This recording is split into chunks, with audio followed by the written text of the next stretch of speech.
Hello there, welcome to Pepper's Pages. I'm Taylor, and today I wanted to talk a little bit about the first two books of the Earth's Children series by Auel.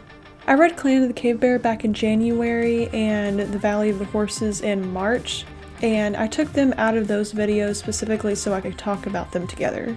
These were loaned to me by a friend who's either read a good majority of the series or the whole thing, I can't exactly remember, so shout out to her because these were both very interesting in their own ways and they definitely gave me a lot to think about.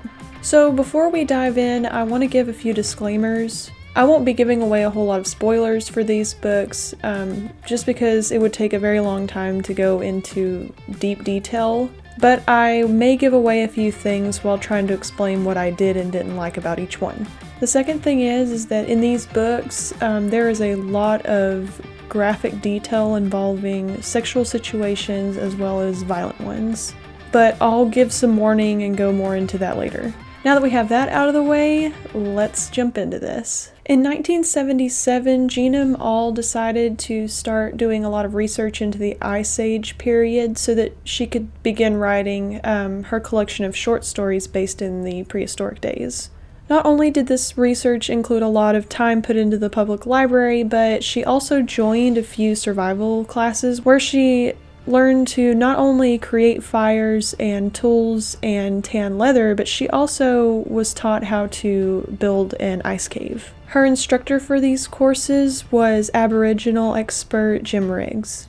On May 4th of 1980, the first book of the Earth's Children series was released, and as far as I can tell, there have been over 45 million copies of the series sold. The last book of the series, Land of the Painted Caves, was released March 29th of 2011 when Auel was 75 years old. Clan of the Cave Bear follows the early life of Ayla after losing her family tragically during an earthquake. She wanders around lost and alone until she is finally found and nurtured back to life by the medicine woman of the Clan of the Cave Bear. Throughout this story, she struggles against the clan's values and her own, the son of the clan leader Browd, as well as all other forces of nature against them at this time. Though she faces a lot of adversity, she becomes a great medicine woman, earns the respect of her clan or tribe, and learns to keep the strength despite all of the really horrible things that end up happening to her. The first draft of this book that Auel wrote was over 500,000 words long, and publishers continuously rejected it because of that, until 1978 when she finally found someone who was willing to work on the project with her. For reference, I have a few books and their word counts just to give you an idea of how huge this first draft was. Harry Potter and the Order of Phoenix has 200,000 words in total. Girl with a Dragon Tattoo by Stieg Larsson has 163,000 words. And the entire Lord of the Rings trilogy has over 576,000 words. So imagine reading all of that as one book. When I first started this, it felt a little daunting because of all the details and the characters and the fact that I've never really been interested in the prehistoric age, but by the end of the first book, my mind was changed. Auel seems to really enjoy cord dumping, and at some points it almost reaches the level of Stephen King's filler in most of his books, but compared to that, you still learn quite a bit from it. This series blurs between the known fact that we have for early Homo sapiens and the way that Auel interpreted their lives, making this lean more towards this historical fiction than anything. The descriptions for the plants that they use in order to make medicine, the way that they hunted and distributed their daily duties, all felt pretty realistic, but there were a few things that didn't. From the beginning, she makes it very clear that violence in the clan is very mutual, and so no one really does anything about it when it does happen. Women are not allowed to hunt or even touch weapons, and anyone who breaks any sort of rules or tradition are sent away for an entire month. To me, with the way that the Neanderthals were struggling to continue their way of life, seemed a little unrealistic to me because they're risking the lives of the last of their clan. But I also understand that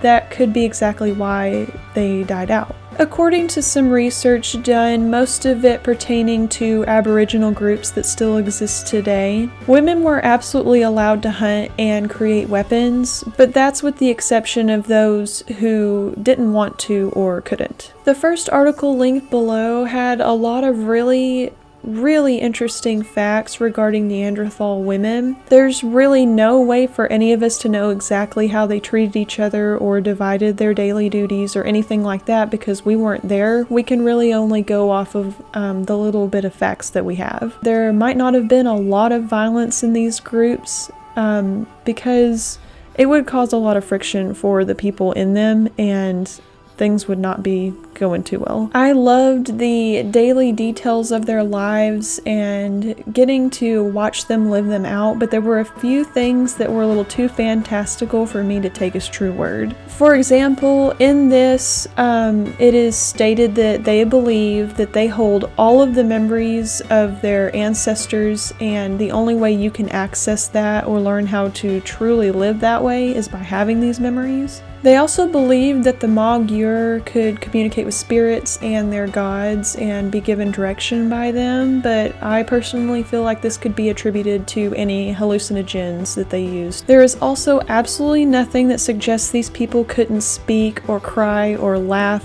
so that part of their description just seemed really silly to me. Outside of any other really elaborate details, I enjoyed this book. I thought it was very well written. It was great to go along with them and experience their triumphs, their sadness, and their failures. It's pretty eye-opening when you start thinking about it. They managed to hunt down a baby mammoth. Ayla teaches herself how to hunt. They have to find a new cave, and you get to experience that whole ceremony. And they lose a lot of people throughout this story, so it's pretty emotional. So here's the point that I spoke of earlier when it came to the warnings. In this book, not only is there a lot of graphic details when it comes to like animal violence or violence against each other, but there is also a very large theme of sexual assault that ends up happening in this book. So I feel like it's really important to point out the biggest example of this just to give you an idea of how intense this story can really be. Our main antagonist is Broud, who has been severely jealous of Ayla since the moment she was accepted into the clan, because she outshines him in a way that he knows he can never live up to. All of this comes to a head about midway through the story when Broud decides that it is no longer worth just commanding Ayla around and forcing her to do his will, and he catches her alone in a field and forces himself on her. From here on out, he continually beats and pushes her around to the point where she pretty much gives up on life. And it doesn't get much better for her until she figures out that she's pregnant. This part was very hard to get through. It was a very emotional part of the story. Overall, this book was very enjoyable. I feel like I got a lot out of it, but with anything, you should absolutely do your own research after reading this or while reading it if there's something you're not entirely sure about. Auel claims that a lot of the things in this book are absolutely factual, and this is why a lot of anthropologists and archaeologists were frustrated with her descriptions of these characters. You just have to go into this with the expectation of putting yourself into this perspective and thinking about how they lived and the struggles that they went through, and then doing your own research with verified studies. There are several articles that discuss Auel and her claim that she had all the facts and everything in there is 100% true. I've linked the Encyclopedia article that gives a description of the book as well as some of the interviews that she gave, and I think that that's a pretty fascinating thing to look over. I do commend Auel for all of the research that she put into this because I know there are tons of details in this that are absolutely true, but you can also tell when she takes things and blurs them together to suit her narrative, as all authors do. The last fact that I have for this book in particular is that in 1986, a movie was created with the director Michael Chapman starring Daryl Hannah. I watched this movie recently and don't have a lot of good things to say about it because it was very clunky and awkward, but a cool fact about it is that Dexter's dad, Harry, plays Kreb, and I never would have known because I didn't recognize him. Valley of Horses begins with Ayla after she's been permanently kicked out of her clan and she's having to move on without her sister Uba or her son Dirk. Remembering something her adopted mother Issa told her about people of her own kind, she sets out to try and find them. And along the way, she befriends a baby cave lion and mare. Together, they live in a small cave in the Valley of Horses that Ayla's found and turned into her new home. After getting that lovely setup, the entire book turns on its head, in my personal opinion. We are quickly and suddenly introduced to Jondalar and his brother Thonelin as they work their way across the land and pretty much antagonize any Neanderthals they come across. To me, the franchise kind of started dragging here, and I know I've only read 2 books, but usually in a series, things keep their pace up until about the 4th or 5th book, and that's when it drops off. So it was kind of jarring for this one to just suddenly come to a halt for me. I really enjoyed the chapters about Ayla using everything that we learned from the first book to keep herself alive. It was tense and exciting to finally see her succeed at something that she's been trying to do for a long time in order to help herself survive, as well as watching how she turns her loneliness and channels it straight into these animals that are living with her now. Her grief over losing her family was just heart-wrenching, and I personally could not imagine having to live alone in a time like that. I feel like this is where the story starts to falter, and that is after we've watched Ayla struggle and we hope the best is coming for her, we're suddenly thrown into a situation where Jondalar is getting jiggy with a girl in his tribe. After witnessing Browd continuously force himself upon Ayla, the erotic tendencies in this book really took that emotional aspect away. Part of me believes that Auel really wanted to start writing erotica, and when she did, she lost her point to all of it. After the first sexual scene in this book, I gave in and decided to look at the reviews on Goodreads, and it was really funny to me that all of them were considering this caveman porn, because that's exactly what it is. I guess what I'm trying to get across is that I'm frustrated that after the emotional points of the first book and all the struggles that they go through and the struggle that Ayla is going through in this book as well, we are suddenly thrown into a whole new group who seem to have absolutely no problems, and things just seem way too easy for them. There are a few small scenes of danger for them, one ending up becoming fatal. So I'm not trying to say these guys didn't have any problems, but it was just boring to read their chapters. Jondalar's whole dilemma in this story was a bit strange to me as well, because he is going from tribe to tribe trying to seek out this dream woman that he keeps speaking about. He does have 2 women that he considers marrying or staying with forever. One of them has a child that is either his or he basically adopts him. I can't exactly remember, but he still hasn't found this dream woman.